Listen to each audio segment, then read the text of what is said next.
Muy buenas tardes a nuestros estudiantes de hidrología. Les rogaría que vieran el aula virtual, el respectivo curso. Ahí tenemos algunas hojitas de Excel con esta información. ¿Sí?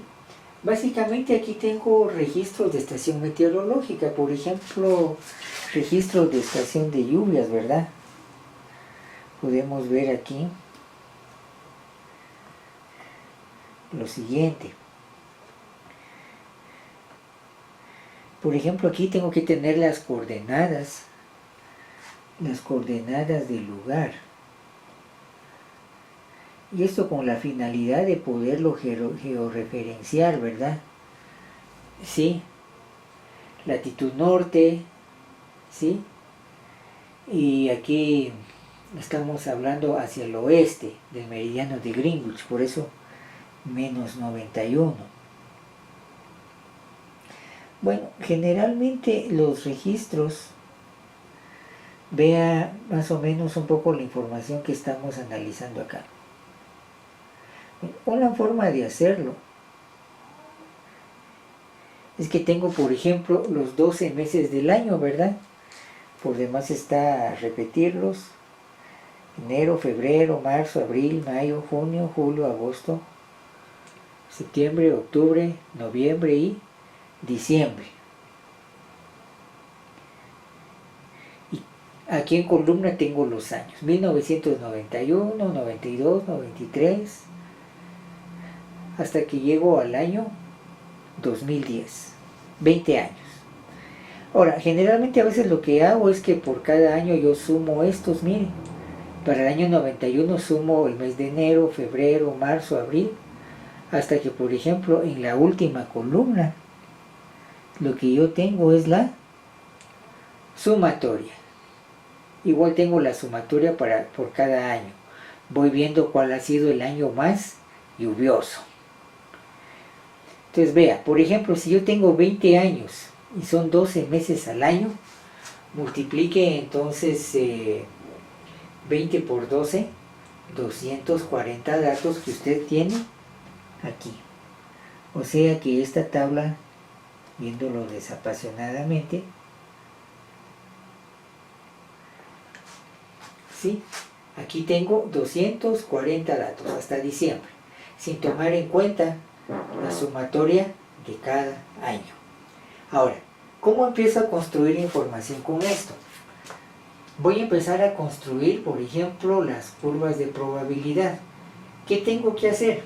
Bueno, tengo que tomar los 240 datos, 12 por 20, 240 datos, indistintamente donde esté ubicado en el mes y el año, ordenarlos de manera descendente y hacer el conteo de los 240 meses. Veamos, por ejemplo, gráficos de probabilidad de lluvia. Que puede parecer algo tedioso. Por ejemplo, si usted ve acá para esta información,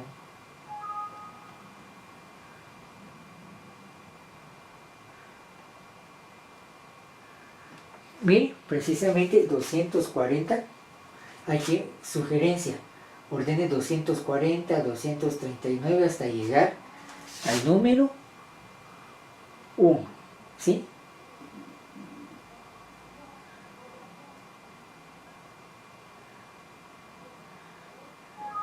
Aquí estamos en el número 1. Perdón que este rótulo está importunando. Y si se da cuenta, pues cada vez que yo empiece a subir acá, voy a ir incrementando la información o haciéndolo al revés. Aquí está el mes de mayor precipitación y así el que le sigue.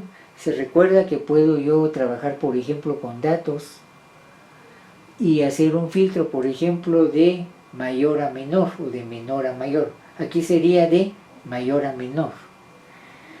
Y después, ¿qué hago con esto?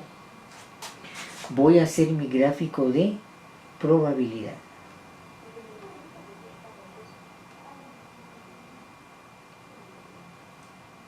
Por ejemplo, es esto, mire. Ahora, una cuestión con este gráfico. Si usted lo ve un poquito más despacio, si alcanzamos a ver ahí, vea que voy a trabajar, aquí lo tengo con escala logaritmo, 1110, 1, punto 1, 1, 10, 100, escala de logaritmo. Ahora, preste atención a una información o alguna cuestión que voy a hacer acá. Generalmente para trabajar con estos datos, por favor, cuando hablamos de gráficos, ¿sí? Vamos a hablar un poquito de los tipos de gráfico.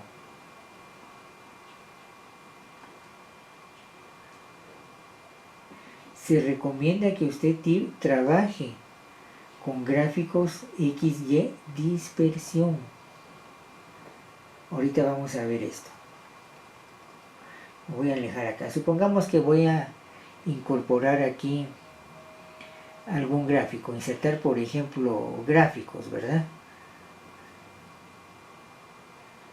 Vamos a ver por acá dónde están los gráficos. Aquí están los gráficos.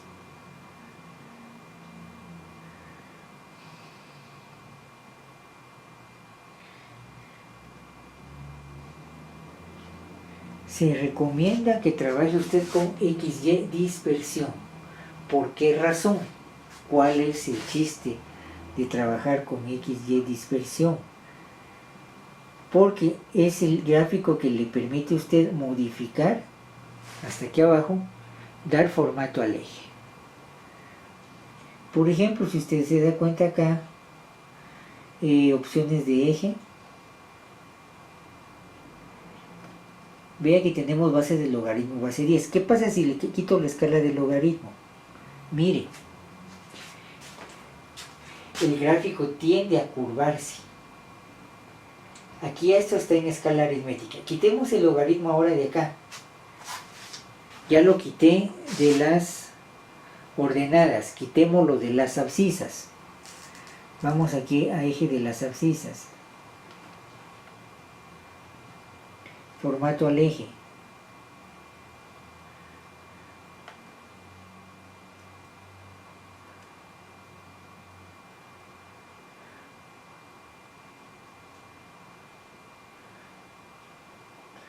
Vamos a ver por acá.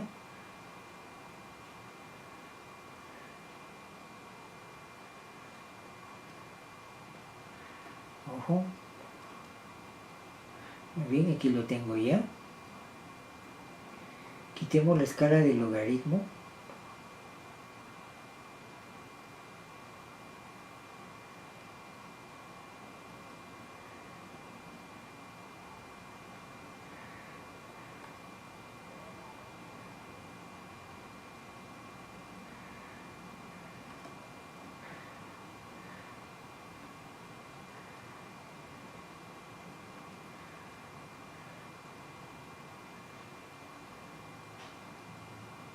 Muy bien, quitemos escala de logaritmo. Mire, si se da cuenta, tengo tres secciones de curva. Es un gráfico con una tendencia hasta cierto punto entre exponencial y de regresión, no necesariamente lineal. Si quiero linealizar un poco más el gráfico, ¿sí? Por ejemplo, ¿qué pasa con escala semilogarítmica? Por ejemplo, ahora le voy a dar escala de logaritmo acá. Mire, ya tiende a verse como tres segmentos o dos segmentos de recta, ¿sí? ¿Qué es lo que usted quiere ver? Entonces, así usted puede manipular en XY dispersión la forma del gráfico. Aritmético y logarítmico. Si tengo logaritmo, miren, casi puedo ver esto como la tendencia de una línea recta en dos escalas de logaritmo. Es un poco más sencillo de leer, ¿sí? Claro, usted puede agregarle, por ejemplo, ejes secundarios, ¿sí? Vamos a ver si podemos manejar un poco esto.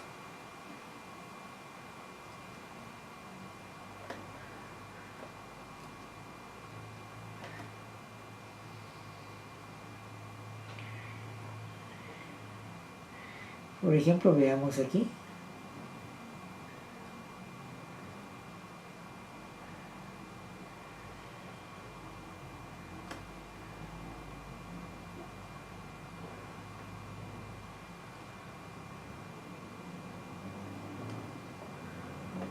Agreguemos líneas de división primarias. Agreguemos líneas de división secundarias. Y si se da cuenta, ya aparecen los ciclos de logaritmos en esta escala. Hagámoslo ahora acá. Algo muy básico para quien maneja Excel. Principales. Cada potencia de base 10.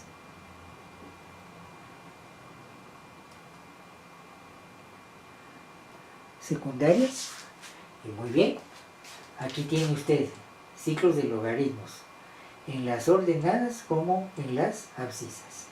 Entonces, en conclusión, dependiendo de esto, del gráfico de lo que usted quiere ver, usted puede ir manipulando.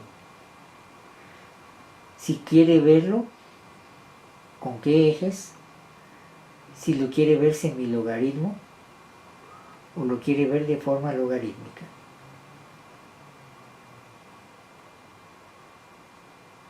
Ok. Muy bien, usted puede ir chequeando que en su momento, pues aquí tenemos otras estaciones. Usted puede verlas allá en su aula virtual. Y por supuesto, usted puede ir haciendo, puede ir dibujando para cada una de serie de datos su respectivo gráfico. ¿Sí? Bueno, por el momento creo que por la clase de hoy estamos bien con esa información. Ya empezando a hacer un poquito de estadística y empezando a hacer algunos gráficos que nos pueden servir. Muy bien, no le importuno más, muchas gracias y con permiso.